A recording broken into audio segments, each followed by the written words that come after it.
US National Security Advisor Jake Sullivan has confirmed communication channels between Washington and Moscow remain open. It comes as the White House refuses to deny reports that Mr. Sullivan has been leading talks with Russia to prevent a nuclear escalation in Ukraine.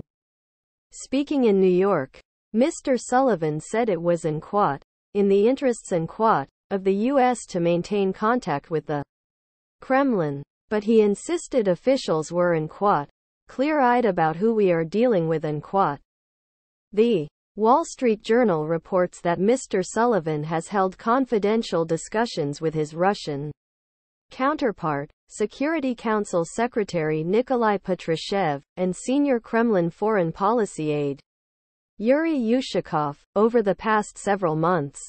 Senior officials told the paper the men had discussed ways to guard against the risk of nuclear escalation in the war in Ukraine, but had not engaged in any negotiations around ways to end the conflict. Last month, Mr. Sullivan said any use of nuclear weapons would have catastrophic consequences for Russia and he told the U.S. broadcaster NBC that senior officials had spelled out the scope of the potential U.S. response in private discussions with Russian officials. U.S. National Security Council spokeswoman Adrienne Watson refused to confirm the story, telling the paper that people claim a lot of things while Kremlin spokesperson Dmitry Peskov accused Western newspapers of publishing numerous hoaxes but White House Press Secretary Karine Jean-Pierre said on Monday that the United States reserved the right to hold talks with Russia. And Mr. Sullivan, who is said to be one of the most senior advisors to U.S. President Joe Biden still pushing for discussions with Russia, said maintaining contact with Moscow was in the interests of every country who is affected by this conflict .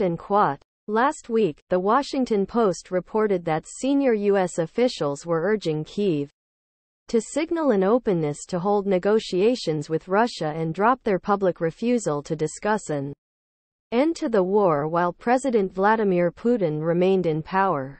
But Mr. Sullivan told a public event in New York that the Biden administration had an obligation to pursue accountability and pledged to work with international partners to hold the perpetrators of grave and grotesque war crimes in Ukraine responsible for what they have done .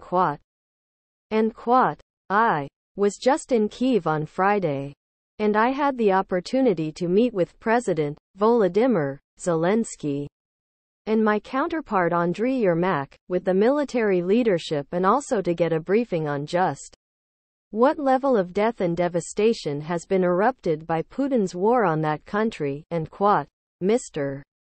Sullivan said. Concerns have been heightened in recent months that Russia could resort to using nuclear weapons in a desperate attempt to defend 4 regions of eastern and southern Ukraine that it illegally annexed. Meanwhile, Ukraine has invoked its wartime martial laws to take control of the assets of 5 strategically important companies. Some of the companies, which include 2 energy companies and firms that make engines, vehicles and transformers, are linked to oligarch Vyacheslav Bohushlayev, who was arrested on suspicion of collaborating with Russia. President Zelensky said the move would help Ukraine's defense sector meet the needs of the military, which is currently engaged in counter-offensives in southern and eastern Ukraine.